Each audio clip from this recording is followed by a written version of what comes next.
Assalamualaikum warahmatullahi wabarakatuh. Perkenalkan, nama saya Aulia Nazma Azhara, perwakilan dari SMP Negeri 1 Ciparai, Subrayon 8.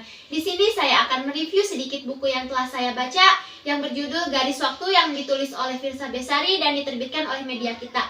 Buku ini berisi 210 halaman.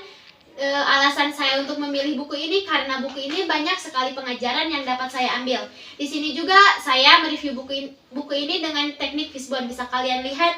Di sini ada what. Novel ini mengajarkan kepada kita untuk lebih mencintai diri sendiri dan tidak terlarut dalam dendam. Di sini juga ada when dan where. Kita bisa menerapkan sikap-sikap positif yang ada dalam buku ini kapanpun dan dimanapun. Di sini juga ada who. Tokoh-tokoh yang ada dalam buku ini ada aku, kamu, ayah, ibu, dan sahabat. Di sini juga ada why. Karena masa kecil Firsa Besari sangat seru dibandingkan dengan masa sekarang. Lalu di sini juga ada how. Penulis mendeskripsikan perasaannya melalui rangkaian dan cerita. Sebagai contoh, tunjukkanlah dirimu, warna-warni dirimu sebenarnya. Bahkan lukisan terbaik di dunia pun mempunyai pembenci dan pengkritik.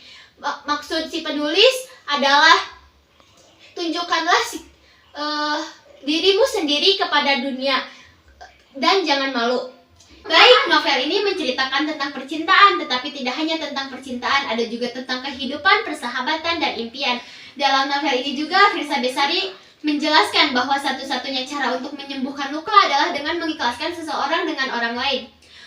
Firsa Besari juga membuat sebuah tokoh, yaitu tokoh aku dan kamu.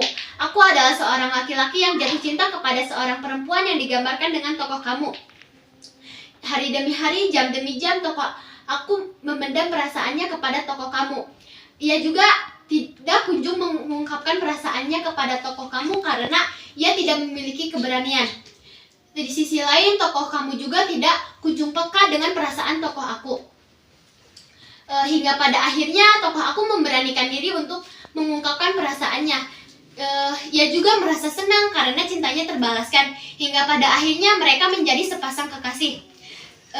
Selang beberapa bulan, seiring berjalannya waktu, tokoh kamu perlahan-lahan berubah.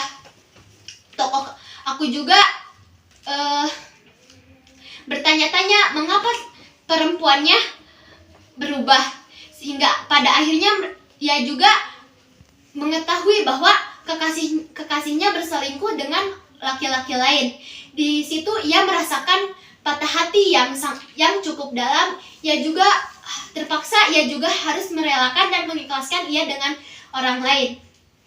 Tokoh aku tersebut merasakan sebuah pengkhianatan. Dari pengkhianatan itu ia mulai tersadar bahwa cinta itu tidak selamanya indah dan tidak selamanya harus dimiliki. Nah, dari kisah tersebut kita bisa mengambil beberapa hikmah. Tidak hanya hikmah percintaan, tetapi pesan untuk menjadi diri sendiri, meluangkan waktu untuk hal-hal yang kita suka, tidak terlarut dalam dendam, dan mengajarkan kita untuk lebih dewasa dalam sebuah hubungan. Nah, keunggulan buku ini adalah covernya yang elegan dan bahasanya mudah dimengerti, serta banyak pengajaran yang bisa saya ambil. Mungkin itu saja yang bisa saya sampaikan. Mohon maaf bila ada kekurangan atau kesalahan. Hidup tanpa kekasih. Sekian dan terima kasih. Wassalamualaikum warahmatullahi wabarakatuh.